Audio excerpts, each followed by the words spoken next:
Goldman Sachs is telling the market something that sounds reassuring. The US economy is still doing pretty well. But underneath that optimism, there is a contradiction that could become extremely important for gold and silver. Because while growth remains resilient, the labor market has suddenly shown signs of weakness. Inflation is still above the Federal Reserve's 2% target, and the Fed is being forced to balance two problems at the same time. That is exactly where the bullion story begins. Look at the latest numbers. US consumer prices increased just 0.1% in July, while annual CPI inflation eased to 3.4% from 3.5% in June. Core CPI increased 0.2% during the month. On the surface, that looks like progress for the Federal Reserve, but 3.4% inflation is still significantly above the Fed's 2% target. Now put that next to the labor market. According to the Bureau of Labor Statistics, U.S. non-farm payroll employment actually declined by 23,000 in July, while unemployment remained at 4.1%. Even more importantly, previous May and June payroll figures were revised down by a combined 103,000 jobs.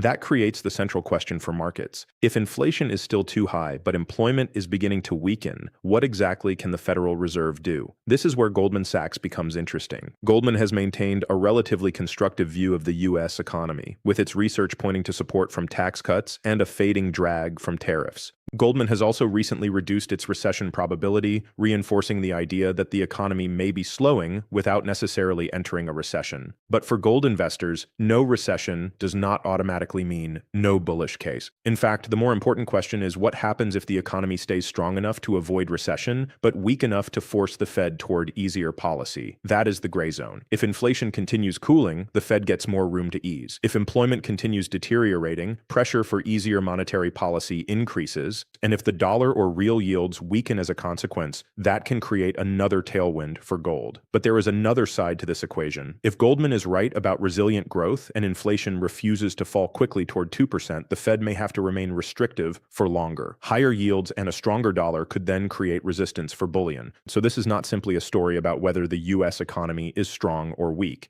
It is a story about a Federal Reserve caught between inflation and employment. And that is the setup we need to watch, because gold does not need an economic collapse to move higher. Sometimes the bigger catalyst is policy uncertainty itself. We will look at what Goldman's optimistic economic view really means for Fed policy, and why the latest jobs and inflation numbers may be creating a much bigger problem for policymakers than the headline figures suggest. The biggest mistake investors can make right now is looking at the US economy through only one number. Goldman Sachs sees an economy that remains resilient, but the Federal Reserve is looking at something more complicated. Inflation is cooling, yet it is still too high, while the labor market is showing signs of losing momentum. That combination is making the Fed's next move much harder to predict. The latest July CPI report gave policymakers some breathing room. Headline inflation eased to 3.4% year over year, while core CPI was 2.5%. Markets consequently reduced expectations for an immediate September rate hike.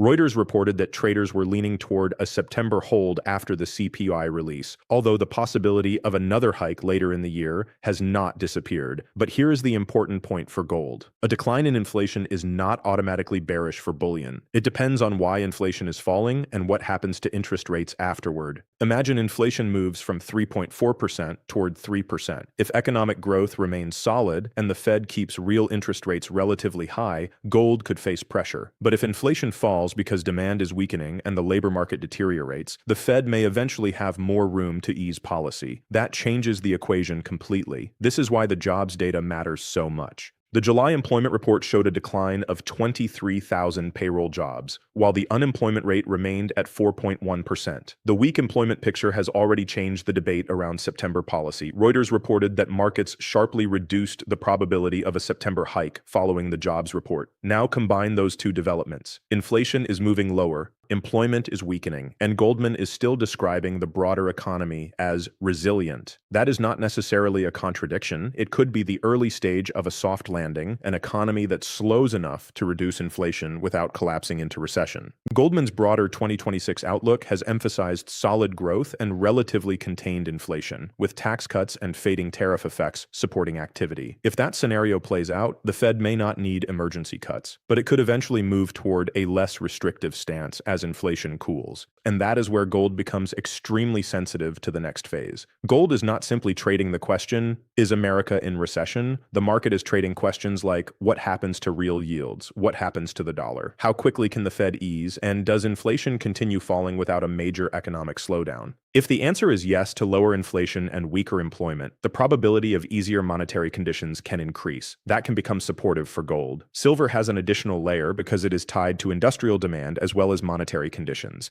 If Goldman's growth outlook proves correct, silver could benefit from continued economic activity.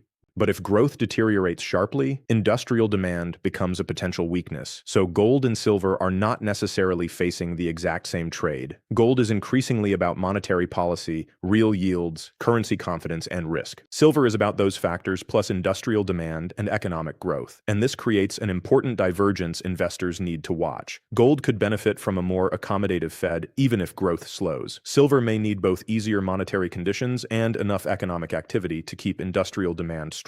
That is why Goldman's optimistic economic outlook matters so much for the bullion market. If the bank is right, silver could have a stronger fundamental growth backdrop. But if the labor market deteriorates further, gold may become the cleaner defensive expression of the changing Fed cycle. The next major question is therefore not whether Goldman is bullish or bearish. The real question is whether the US economy can remain strong enough to avoid recession while inflation falls enough to give the Fed permission to ease. Because if that balance breaks, the consequences for gold and silver could become much larger. We need to look at the factor that could complicate this entire picture: energy prices and geopolitical inflation, because falling CPI today does not guarantee falling inflation tomorrow, but there is one variable that could disrupt the entire soft landing story: energy. Goldman Sachs can look at GDP, employment, and consumer spending and conclude that the US economy remains resilient. But inflation does not move in a vacuum. Energy prices can suddenly change the inflation path, and that matters enormously for the Federal Reserve and for precious metals. The July CPI report initially looks encouraging. Headline inflation slowed to 3.4% year over year, while the monthly increase was just 0.1%. Core CPI was 2.5% year over year. But the important detail is that energy prices have already been through a major shock this year, meaning policymakers cannot simply assume that today's inflation trend will continue unchanged. This is where the geopolitical situation becomes important. Energy prices can act like a tax on consumers. When gasoline and other energy costs rise,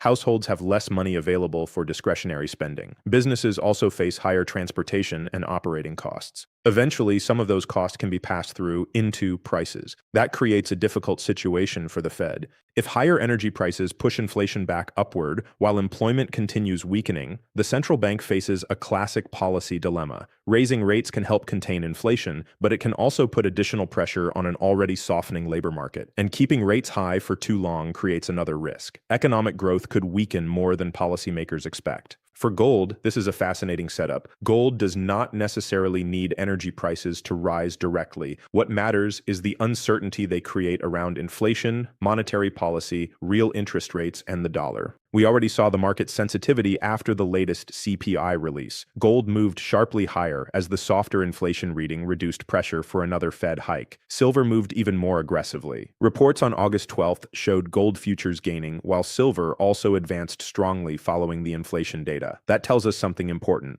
The bullion market is currently watching the direction of monetary policy expectations, not just the absolute inflation number. If inflation continues moving lower, the market can begin pricing a more accommodative Fed. If inflation suddenly re-accelerates because of energy or geopolitical shocks, expectations can reverse. And that is where volatility comes from. Now consider Goldman's relatively optimistic economic outlook. If US growth remains around the pace Goldman expects, while inflation gradually cools, the Fed could potentially move toward easier policy without needing a full-blown recession as justification. That would be a relatively favorable environment for gold. But silver could have an even more complicated reaction. Silver benefits from monetary easing, but it also depends heavily on industrial demand. If the US economy and global manufacturing remain resilient, silver gets support from both sides. If the economy deteriorates sharply, monetary policy could become more supportive for silver, while industrial demand becomes a counterweight. So the real bullish scenario for silver may not be an economic collapse. It may be something much more interesting: cooling inflation plus easier monetary policy plus continued industrial demand. And that combination could create a powerful environment for the metal. And now we can see why the Goldman story matters. Goldman is essentially saying the US economy may be strong enough to avoid recession. The latest inflation report is giving the Fed Fed some breathing room, but the labor market is weakening, and energy remains a potential source of renewed inflation. That means the market is entering a period where every major economic release can change the Fed narrative. One CPI report does not establish a trend,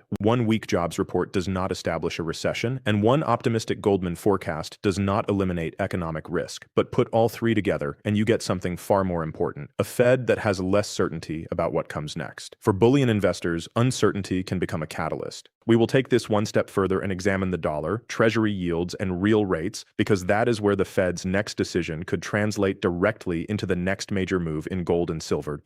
Now we get to the part of the story that can decide whether the bullish case for gold and silver actually develops: the US dollar and treasury yields. Because the Fed does not control precious metals prices directly, markets react to what Fed policy does to the cost of money, the dollar, and real yields. And right now, those three variables are sending mixed signals. After the July CPI report, the immediate market reaction was relatively dovish. The probability of a September Fed rate hike fell sharply, with Reuters reporting that markets reduced the implied probability from around 54% to roughly 40%. The dollar weakened initially, while treasury yields also moved lower. That is exactly the type of reaction gold investors want to see. Lower expectations for Fed tightening can reduce treasury yields. Lower yields reduce the opportunity cost of holding an asset like gold that does not pay interest. If the dollar weakens at the same time, gold receives another potential tailwind. But there is a problem. The longer end of the treasury market is still elevated. The US 10-year treasury yield was around 4.68% on August 13th, according to current market data. That means the bond market is not completely convinced that inflation is finished. And this distinction is extremely important. The Fed can potentially become more dovish at the short end of the yield curve, while long-term yields remain elevated because investors demand compensation for inflation, government borrowing, and other risks. For gold, that creates a battle between two forces. On one side, weaker employment and cooling inflation can push markets toward eventual Fed easing.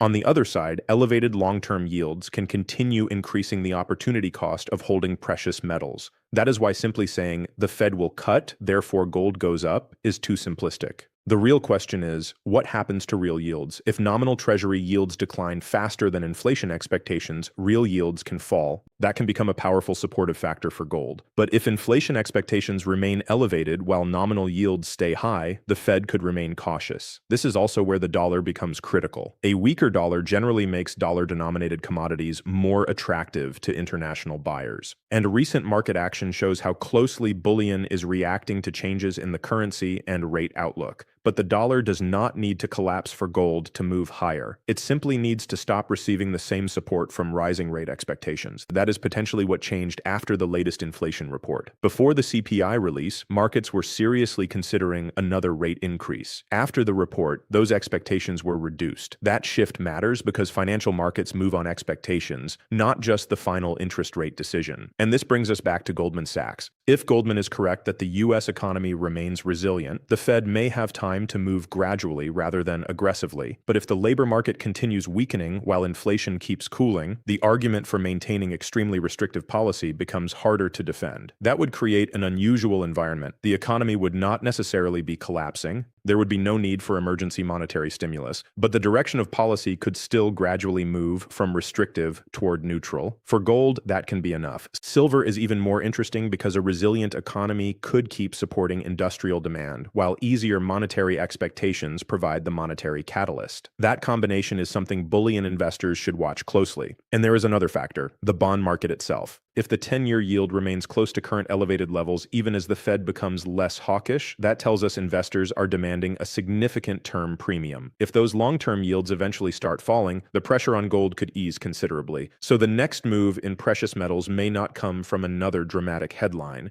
It could come from a relatively small change in the relationship between inflation expectations, treasury yields, and the dollar. That is why I would not focus only on the next Fed meeting. Watch the bond market, watch real yields, watch the dollar, and most importantly, watch whether the labor market continues deteriorating while inflation continues cooling. Because if those two trends continue together, Goldman's optimistic soft landing scenario could eventually become something very different for bullion: a gradual transition toward easier monetary conditions without a full economic collapse. And that brings us to the final question.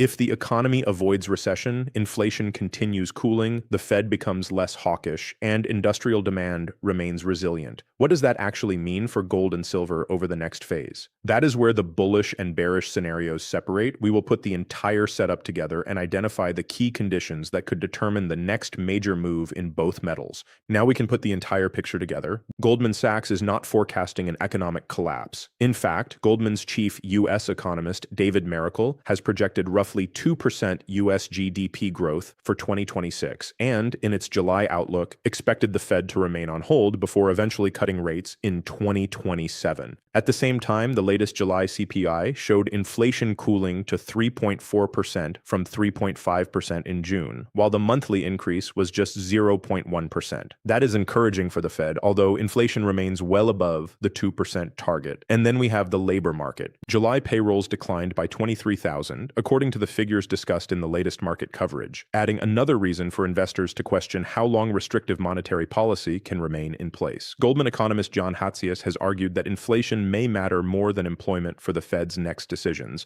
particularly if the recent cooling in inflation proves durable. So here is my base case. I don't think the most important Boolean scenario is a dramatic U.S. recession tomorrow. The more interesting scenario is a slow transition. Inflation gradually moves lower, the labor market loses momentum, economic growth remains positive but less powerful, and eventually the Fed becomes less restrictive. That environment can be very different from a recessionary panic. For gold, it could create a relatively constructive setup because the market would be moving toward lower policy rates without necessarily requiring a financial crisis. If Treasury yields and real yields decline at the same time, the opportunity cost of holding gold can fall, and the market is already demonstrating how sensitive bullion has become to the Fed narrative. Following the latest inflation release, gold and silver both responded positively as investors reassessed rate expectations. But I want to make one thing clear: this does not mean gold must immediately move higher. There is still a bearish scenario. If inflation stops cooling, energy prices create another inflation shock, and long-term Treasury yields remain elevated, the Fed could stay restrictive for longer. In that environment, the dollar and yields could become a significant headwind for bullion. That is the first scenario I would watch. The second scenario is more bullish. Inflation continues cooling, employment continues weakening, and the Fed gradually moves toward easier policy. If real yields decline and the dollar loses some of its rate advantage, gold could receive a much stronger monetary policy tailwind. Then there is silver. Silver has a different equation. It needs the monetary policy story, but it also needs economic activity.